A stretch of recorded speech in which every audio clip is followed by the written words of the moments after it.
Assalamualaikum warahmatullahi wabarakatuh.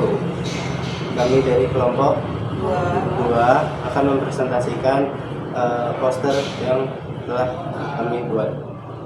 Posternya berjudul Perancangan Prototipe Aplikasi Berbasis Mobile untuk meningkatkan efektivitas pengelolaan sampah di Surabaya. Sebelumnya perkenalkan, saya Betari Adiela Dwita Salsabila dari Sistem Informasi NPM terakhir 150.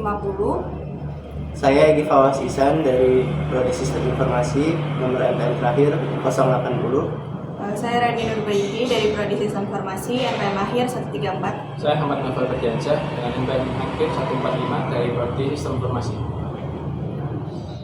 Oke.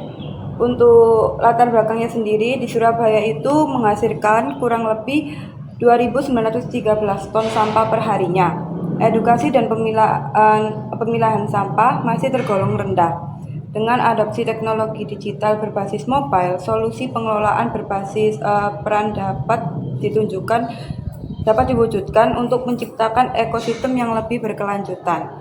Dan untuk masalah utamanya, pemilahan sampah tidak konsisten dan tidak mengetahui jadwal pengambilan sampah.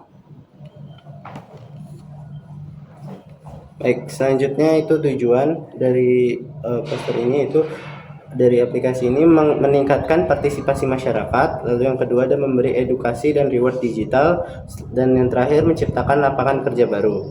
Untuk metodologi yang kami pakai yaitu ada jenis penelitiannya deskriptif kualitatif dengan pendekatan research and development atau R&D, lalu teknik pengumpulan data yang menggunakan kuesioner, pendekatan desainnya menggunakan user centered design atau UCD.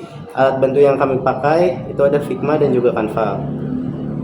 Dan langkah-langkah penelitiannya, pertama ada identifikasi masalah, pemetaan kebutuhan, wireframe dan prototype, dan yang terakhir ada testing. Jadi selanjutnya ada di tahap hasil dan pembahasan. Jadi dari tahap identifikasi masalah kita menggunakan 2 tahap, yaitu ada tahap define dan tahap ideate.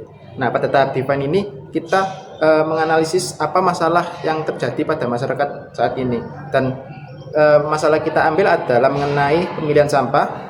Nah, kita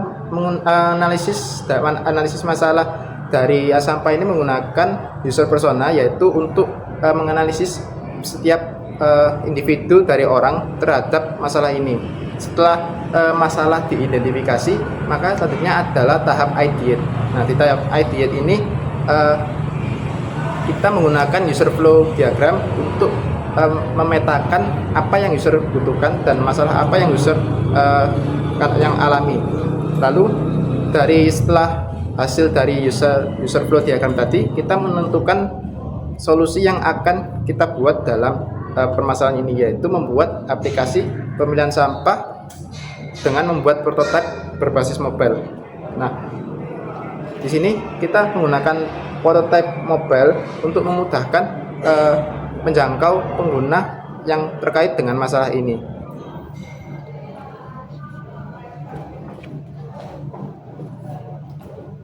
Oke, yang terakhir ada kesimpulan dan saran. Nah, kalau kesimpulan dari artikel yang telah kami buat, kami itu akan membuat sebuah prototipe yang tentang pemilihan sampah. Nah, dari prototipenya itu kurang lebih seperti ini yang sudah dijelaskan oleh teman saya tadi. Lalu kesimpulan dari aplikasi ini itu berpotensi untuk membantu masyarakat dalam memilah sampah. Selain membantu masyarakat, bisa juga membantu dari TPA atau tempat pembuangan sampah terdekat supaya bisa menjemput sampah dengan lebih terjadwal. Selain itu, dari masyarakat juga bisa tahu kapan aja jadwalnya. Dan juga kalau misalnya pengelolaan sampah ini bisa lebih ibaratnya dijangkau oleh masyarakat, jadi penjadwalan pengambilan sampah itu bisa lebih teratur dan lingkungan pun jadi bisa lebih bersih. Dan kalau untuk sarannya, karena keterbatasan dari penelitian kami itu hanya sampai ke prototipe atau sampai ke desainnya saja, jadi mungkin untuk kedepannya bisa dikembangkan lagi ke dalam versi mobile yang sesungguhnya, dan juga jika aplikasi ini nanti bisa launching, itu alangkah lebih baiknya juga kalau pemerintah atau RT RW setempat itu bisa berpartisipasi lebih aktif supaya alur dari aplikasi ini bisa berjalan dengan maksimal.